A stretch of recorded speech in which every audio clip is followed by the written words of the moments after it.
All right, in this video, we're going to be looking at the three forms of linear equations: standard form, slope-intercept form, and point-slope form. As you remember, back in lesson 2.2, we had looked at standard form, ax plus by equals c, and then in lesson 2.4, we reviewed y equals mx plus b, which is slope-intercept form, and we also talked about point slope form right here. So point slope form right in here. Okay?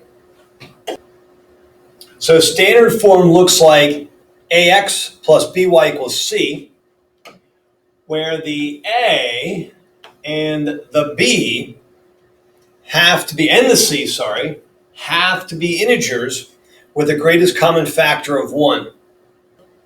All right, so in red I wrote they have to be integers, and the GCF between them has to be a 1. So look at the example I gave you here. 40x plus 6y equals 15.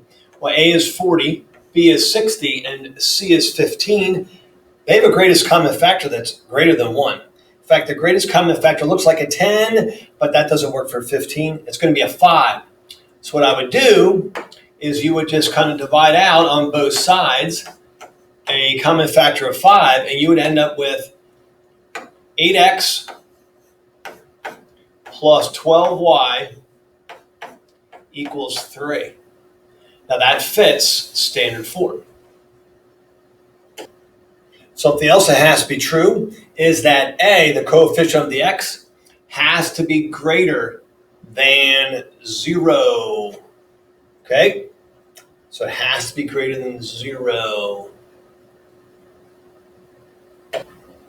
All right, scratch that. It has to be greater than or equal to 0, because a could also equal 0. That doesn't have to be an x term in standard form. We'll get to that in a minute. But so you need to have a is greater than or equal to 0. Okay, in the equation I just wrote, negative 5x plus 2y equals 10, looks like standard form, but the a coefficient, the coefficient of the x, is a negative 5.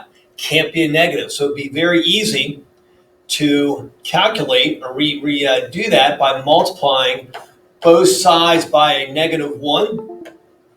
See what's happening here. I'll multiply both sides by negative 1. And when you do that, you would distribute the negative 1. You would get 5x.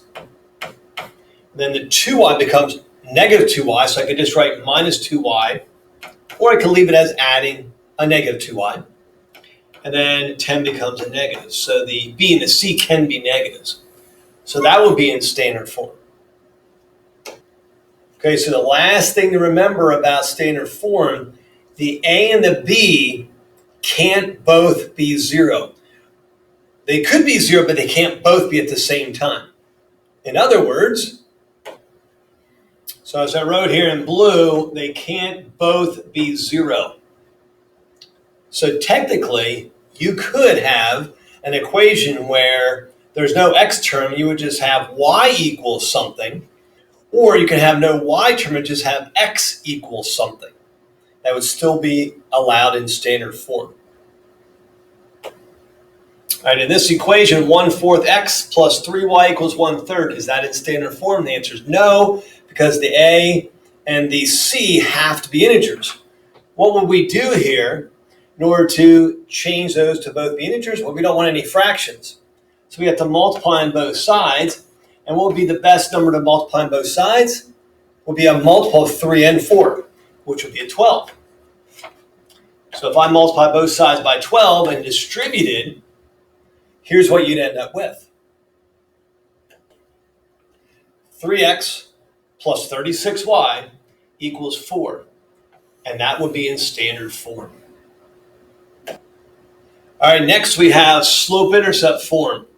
And you and I know that's probably the one you're most familiar with. Y equals mx plus b. And it's important to remember that the m is your slope and the b is the y-intercept.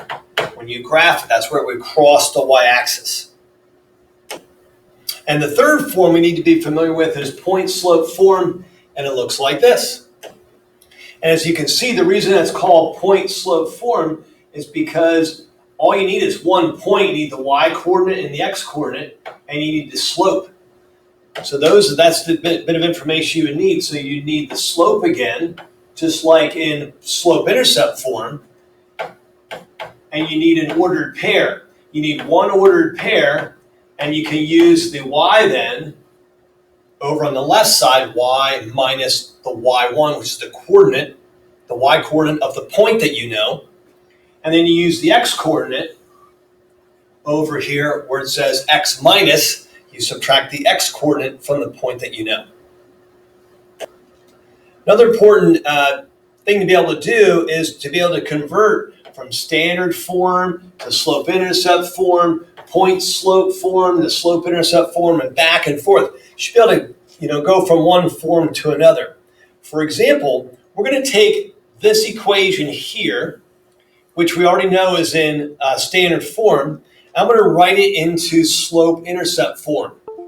So let me pause the video and get that set up. So the first thing I would do is subtract 8x from both sides. So the 8x goes away from this side here. And I would write the 12y equals, now I have 3 minus 8x. I can rewrite that as 3 plus negative 8x. I'm going to use commutative property and move the negative 8x in the front. Negative 8x plus 3. And all you got to do now is divide by 12 on both sides. So you get y by itself. You end up with negative 8/12 x plus 3/12. When you divide by 12, it's like distributing the divide by 12 to each of the terms on the right side. And all you can do now is simplify. So if I can slide this up, so you end up with y equals, you can divide 4 into 8 into 12, so it'd be negative 2/3 x, and 3/12 becomes 1/4. So that would be slope-intercept form, where your slope ends up being negative 2/3, and your y-intercept would be at 1/4.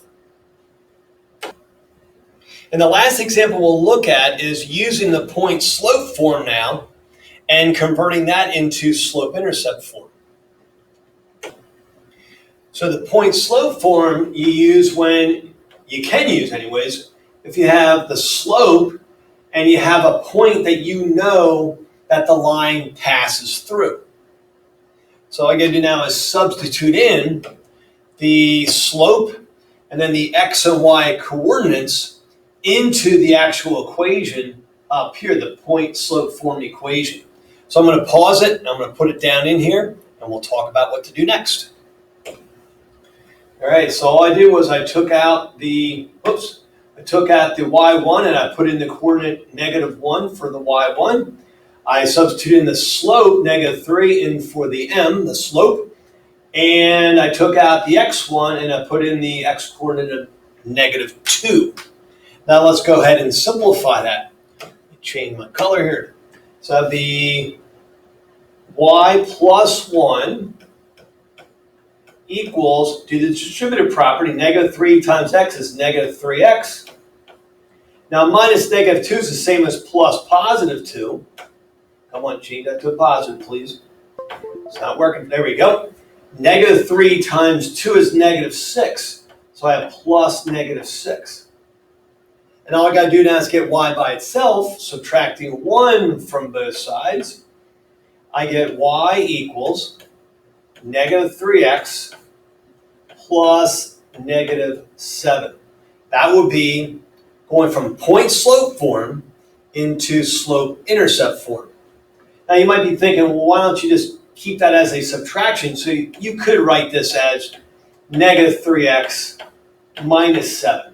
But either one of these would be in slope-intercept form. Just realize that the y-intercept is going to be -7, not a 7. So this, because remember y equals mx plus b, the -7 would be your y-intercept.